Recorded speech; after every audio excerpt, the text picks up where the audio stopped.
Ssentebe w'ekibiina ky'NRM era akikwatidde bendera ku bukulembeze bw'eggwanga Yoweri Kaguta Museveni Tibuhaburwa alabudde bannayuganda obuteesiga bannabyabufuzi ku ludda oluvuganya gavumenti ng'agamba nti balimba nga jjembe tebalina gye batwala ggwanga.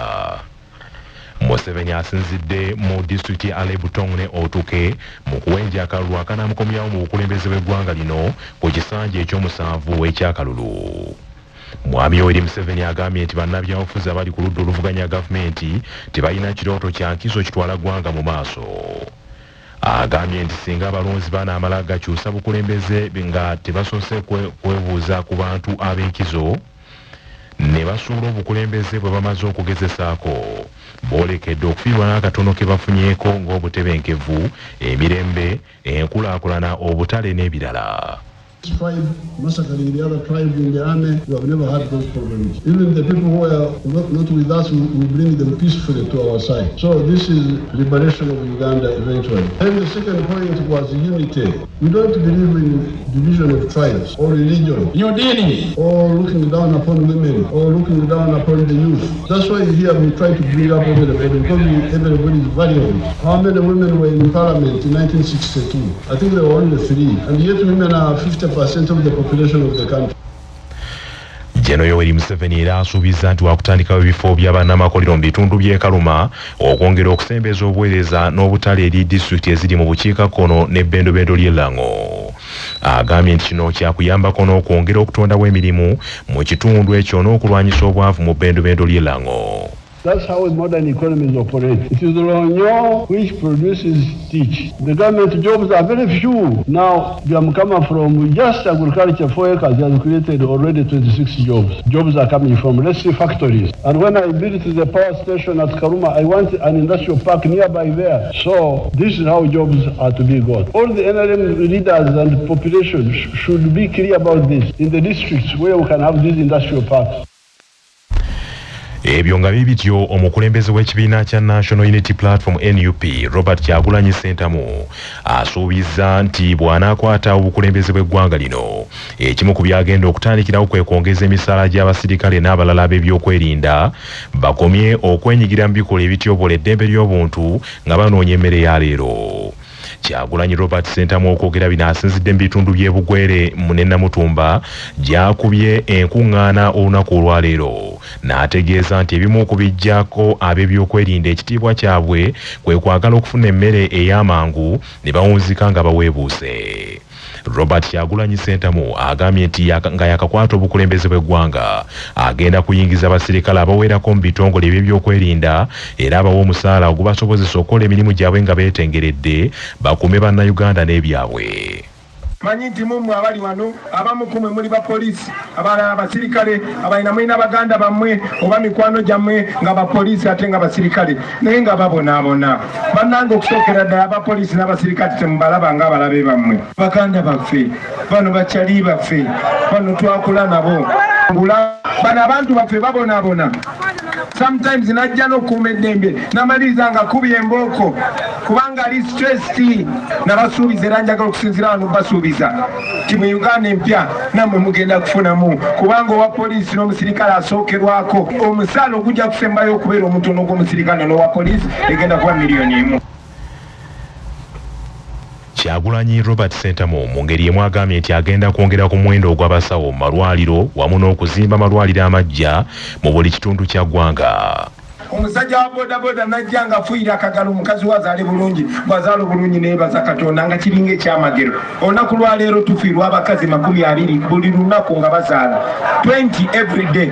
Bafudde jjo bafa luli bafudde leero babagenda kufa n'enkya neruli lwaki tewali masannyalaze mu ddwaliro omusawo tali ku duty. Twabasuubiriza njagala okuddamu kibasuubiza baganda bange ebyenzijanjaba bigenda kuba birungi ate nga bya bbeeyi ntono. Ate akutte bendera y'ekibiina kya Forum for Democratic Change FDC okuvuganya ku bukulembeze bw'eggwanga James Nathan Nandala Mafaabi agugumbudde gavumenti olw'okusosolanga abasomesa era nti kino kyeyolekera mu nsasula y'emisaala gyabwe ne kiviirako n'abamu okwediima nga buli kadde. Nandala Mafaabi agambye nti kino ekikolebwa kikyamu ddala era singa banaamulonda n'afuuka omukulembeze w'eggwanga lino abasomesa bagenda kulya nga balimi. Nandala Mafabi bino abyogeredde Buyende ne Kamuli gy'asiibye ng'awenja akalulu akanaamutuusa mu bukulembeze bw'eggwanga. Amusinga wa science yekukamya sadasebye wa arts yekukamya ya arts nenda kubabuuza omusomesa asomesa okubala asomesa chemistry asomesa biology asomesa mu lusoga asomesa mu luzungu kati oluzungu bamwe sente ntono kubukoma bamwe sente ndindi nenda kubakobera abasomesa benkana buli musomesa adakufuna sente benkana ne mwine. Nandala Mafabi era ategeezezza abantu b'e Busoga nti ye muntu yekka asobola okulwanyisa obwavu mu ggwanga lino singa banaamulonda. Fowoli kubona identity card yo esoma village okutandika nenda kubakobera entumu tanasobola okuba kyokufuna mu village daimwe yenandala yenka yasoma byenfuna paka waigulu wene manifesto yefe comment buli village idakufunanga buli mwaka milioni 10 buli mwaka ku myaka emeka 5. Gavumenti ya Uganda esabiddwa okukozesa abavubuka abali mu matendekero aga waggulu okutumbula obuyiiya mu kusitula omutindo gw'obuyonjo kikendeeze ku kubalukawo kw'ebirwadde ebiva ku buligo. Bw'abadde yeetabye mu lukuŋŋaano lw'ebitongole by'obwannakyewa ebitakabanira obuyonjo wansi omukago ogwa Uganda Water and Sanitation Network Protea Hotel mu Kampala, omubaka wa Australia mu Uganda Dr. Yovan Kashiboma agambye nti obuyiiya mu kulwanyisa endwadde eziva ku buligo busaana butandikire mu matendekero omuli abavubuka abakuguka buli lukya.